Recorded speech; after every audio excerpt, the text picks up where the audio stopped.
ભરૂચ શહેરમાં ગઈકાલે રાત્રે પડેલા કમોસમી વરસાદે લોકોની મુશ્કેલીઓ વધારી છે। વોર્ડ નંબર 7ની નવી વસાહતમાં અંડરગ્રાઉન્ડ ગટર ચોકઅપ થવાથી ગંદા પાણી રહેણાંક મકાનોમાં ફરી વળ્યા છે। સ્થાનિક રહેવાસીઓએ જણાવ્યું હતું કે ગટરમાં વારંવાર અવરોધ સર્જાય છે, તેમ છતાં ભરૂચ નગરપાલિકા તરફથી કોઈ અસરકારક પગલાં લેવાતા નથી। રહીશોએ અનેક વખત રજૂઆત કરી છે, પરંતુ ગટરની સાફ સફાઈનો પ્રશ્ન હજુ પણ યથાવત છે। ગઈકાલે રાત્રે પડેલા વરસાદને કારણે ગટર ઓવરફ્લો થતાં નાણાંની જેમ જ પાણી ઘરોમાં ઘૂસી ગયા હતા। રહેવાસીઓને ભારે હાલાકીનો સામનો કરવો પડ્યો હતો। આ ઘટનાથી લોકોમાં રોષ ફાટી નીકળ્યો છે। કેટલાક રહીશોએ ભાજપના કોર્પોરેટરો સામે નારાજગી વ્યક્ત કરી છે।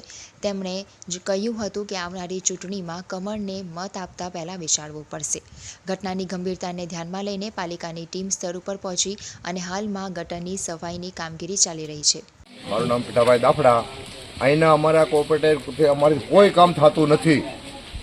અમારા આજથી આવ્યા પછી અમારી ગટર તમે જે આવો અંદર ભરેલી આવી જ પોઝિશન છે। વસાહતમાં અમારા કોર્પોરેટર અહીંના જ છે, કોઈ દેખાતા જ નથી, પણ કોઈ દેખાતા નથી। જ્યારે વોટિંગ લેવો હોય ત્યારે સબ જોડી આખી મિટિંગો કરે।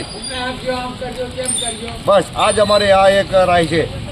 અરે આ ગટર 4 મહિનાથી ઉભરાય કરી થાકી ગયા।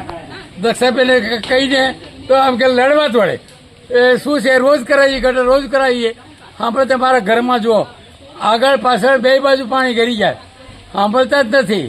રાતના શું કેમ ફરિયાદ કરવા જાય ને કે હા કાલે થઈ જાય, આજે થઈ જાય, હમણાં થઈ જાય।